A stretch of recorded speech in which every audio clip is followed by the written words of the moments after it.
சேரன் சந்தாவோட நிச்சயம் முடிச்சதுக்கு அப்புறமா சந்தாவும் சேரனும் தனியாக உட்காந்து பேசிக்கிட்டு இருக்காங்க.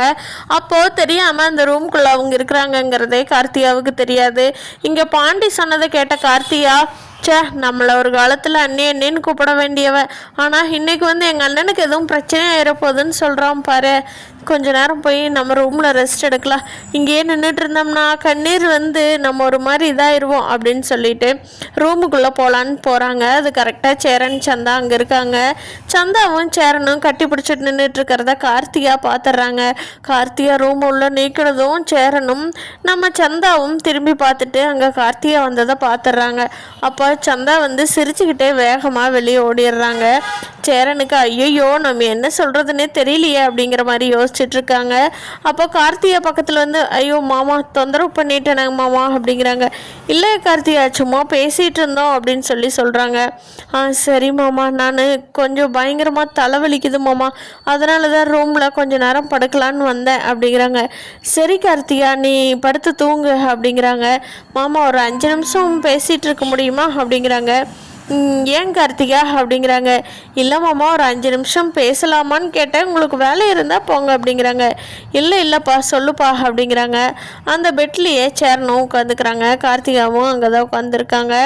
அப்போது சேரன்கிட்ட கார்த்திகா சொல்கிறாங்க, மாமா உங்களை நான் ரொம்ப மிஸ் பண்ணுறேன் மாமா, இப்படியெல்லாம் உங்களை மிஸ் பண்ணிவிட்டு வருத்தப்படுவேன்னு நான் நினைக்கவே இல்லை அப்படிங்கிறாங்க. ஏன்பா என்னாச்சு இப்படி சொல்கிற டக்குன்னு அப்படிங்கிறாங்க. ஆமாம் மாமா, உங்களை கல்யாணம் பண்ணலான்னு உங்கள் வீட்டுக்கு எத்தனை தடவை நான் வந்து நின்னேன், ஆனால் அப்போல்லாம் எனக்கு நீங்கள் தாலி கட்டாமையும் விட்டுட்டீங்க. நீங்களாம் மனசு மாதிரி கட்டலான்னு வர்றப்ப எங்கள் அம்மா அப்பா தங்கனால ஆகாது, நாங்கள் பொண்ணை கூட்டிகிட்டு போயிடுறோம், எங்கள் பொண்ணு நல்லா வாழணும்னு சொல்லி கூட்டிகிட்டு போயிட்டாங்க. ஆனால் கூட்டிகிட்டு போனவங்க ஒரு பாலுங்கிணத்துல தள்ளி விட்டுட்டாங்க. கார்த்திகா என்ன பண்ணுறது, யாருக்கு என்ன விதியோ அது தானே நடக்கும் கார்த்திகா அப்படின்னு சேரன் அண்ணா சொல்கிறாங்க. அப்போ கார்த்திகா சேரன் அண்ணாவோட கையை பிடிச்சிக்கிட்டு, மாமா உங்கள் வாழ்க்கை ரொம்ப நல்லா இருக்கு மாமா, உங்கள் இல்லறம் நல்லா இருக்கு சந்தாவோட, என்னோட பிளஸ்ஸிங்ஸ் மாமா அப்படின்னு கார்த்தியா சேரனோட கையை பிடிச்சிக்கிட்டு ப்ளஷ் பண்ணிக்கிட்டு இருக்காங்க.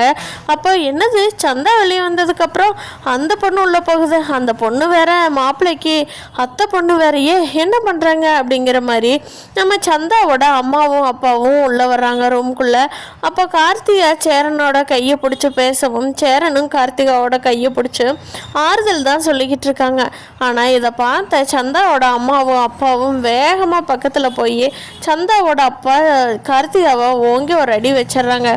என்ன பையா, ஏன் பொண்ணை நிச்சயம் பண்ணிவிட்டு இந்த பொண்ணோட கையை பிடிச்சிக்கிட்டு இருக்கீங்க, இதெல்லாம் என்ன பழக்கம், நாங்கள் கண்காணாத ஊருக்கு கட்டிக்கிட்டு கொடுக்குறோம், இப்படி நீங்கள் பண்ணிக்கிட்டு இருக்கீங்க அப்படின்னு சத்தம் போட்டு பேசுகிறாரு. அப்போ அதை கேட்டுக்கிட்டு இருந்த சோழன், நம்ம பாண்டி, பல்லவன், நிலா எல்லாரும் ஐயோ சந்தாவோட அம்மா அப்பா உள்ளே போனாங்களே, என்னமோ சத்தம் கேட்குது, அங்கே சேரனண்ணாவும் சந்தாவும் தானே இருந்தாங்க அப்படின்னு வேகமாக அவங்க ஓடி பார்க்குறாங்க.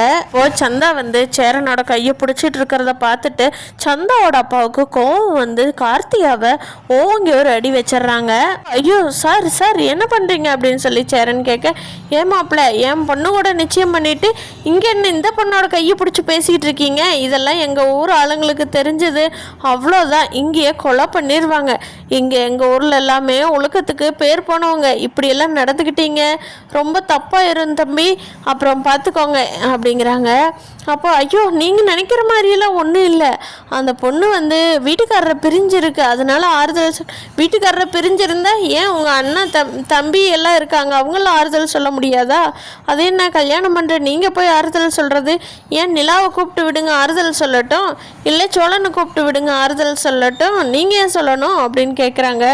அப்போது சேரன் இந்த சூழ்நிலையே தப்பாக போயிடுச்சு, நம்ம எதுவும் பேசினாலும் தப்பாக தான் நினச்சிக்கோங்க அப்படின்னு சேரன் எதுவுமே பேசலை. அப்போ கார்த்தி இருந்துட்டு ஐயோ நீங்கள் நினைக்கிற மாதிரி இல்லை, இங்கே பாருமா நீ பேசாதம்மா, முதல்ல இந்த ரூம் விட்டு வெளியே போமா அப்படிங்கிறாங்க. சரின்னு கார்த்திகா வெளியே போகிறாங்க. இங்கே ஏதோ சத்தம் கேட்குது அப்படின்னு எல்லாரும் ஓடி சேரன் வீட்டு ஆளுங்க எல்லாருமே ஓடி இங்கே என்ன நடந்துங்குதுங்கிறத புரிஞ்சுக்கிட்டாங்க. ஆனால் சேரன் அண்ணா மேலே தப்பு இல்லைங்கிறது இவங்க எல்லாத்துக்குமே தெரியும், ஆனால் புதுசாக பார்க்குறவங்க யாரும் நம்பணுங்கிற அவசியமே இல்லை. அப்போ பாண்டி போய் சொல்கிறாங்க கார்த்திகாட்ட, ஏங்க இப்போ தாங்க சொன்னேன் எங்கள் அண்ணனோட நிச்சயத்தில் எந்த பிரச்சனையும் வரக்கூடாதுன்னு, அப்படிங்கிறாங்க. பாண்டி, நான் எதுவுமே பண்ணல பாண்டி, உங்கள் அண்ணங்கிட்ட மேரேஜுக்கு விஷ் தான் பண்ணினேன் பாண்டி. அதை கரெக்டாக அவங்க ரூம்குள்ளே வந்துட்டு இப்படியெல்லாம் நினச்சிக்கிட்டாங்க பாண்டி, என் மேலே எந்த தப்புமே இல்லை அப்படிங்கிறாங்க.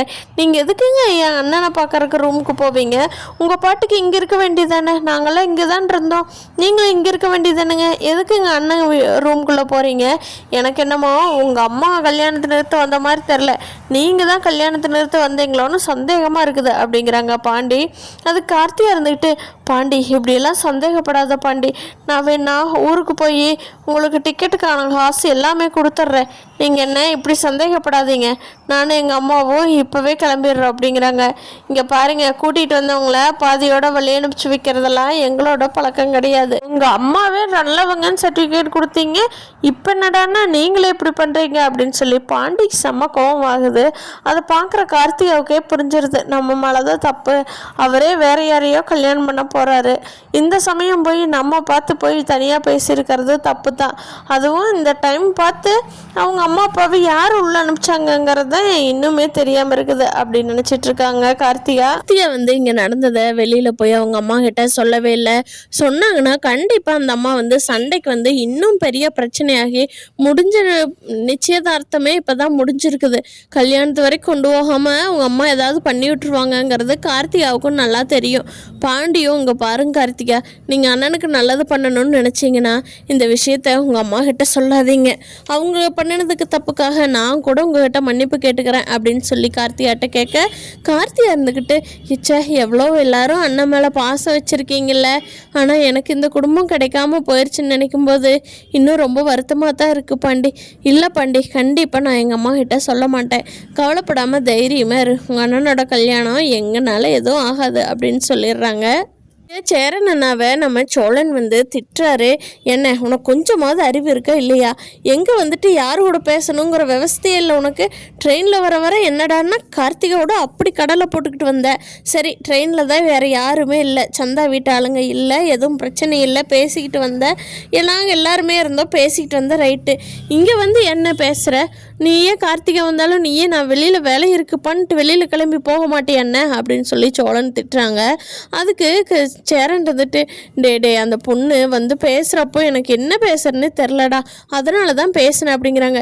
எனக்கு நல்லா வருதுன்னு வாயில், நீயே உன் வாழ்க்கையில் மண் அள்ளி போட்டுக்காத, இப்போ தான் உனக்கு ஒரு நல்ல விஷயமே நடந்துக்கிட்டு இருக்குது, நாங்கள்லாம் உன்னை பொத்தி பொத்தி பாதுகாத்து உன்னை கல்யாணம் பண்ண வைக்கிறக்குள்ளே எங்களுக்கு உயிர் போய் உயிர் வந்துடும் போல் அப்படிங்கிறாங்க. சரிடா சோழா, நான் இனிமேல் தவிர்த்துக்கிறேன்டா அப்படிங்கிறாங்க. நிலாவும், அண்ணன் நீங்கள் கொஞ்சம் கவனமாக இருக்கணும்னு, நம்ம அவங்க ஊரில் இருக்கிறோம், நீங்கள் கொஞ்சம் பார்த்துக்கணும் தானே அப்படிங்கிறாங்க. சரிப்பா, இனிமேல் எந்த தப்பும் வராமல் பார்த்துக்கிறேன் அப்படிங்கிறாங்க. இந்த வீடியோ பிடிச்சிருந்தா லைக் பண்ணிக்கோங்க, நீங்கள் என்ன நினைக்கிறீங்கன்னு கீழே கமெண்ட் பண்ணுங்கள். நம்ம சேனல் இன்னும் சப்ஸ்கிரைப் பண்ணாதவங்க சப்ஸ்கிரைப் பண்ணிக்கோங்க.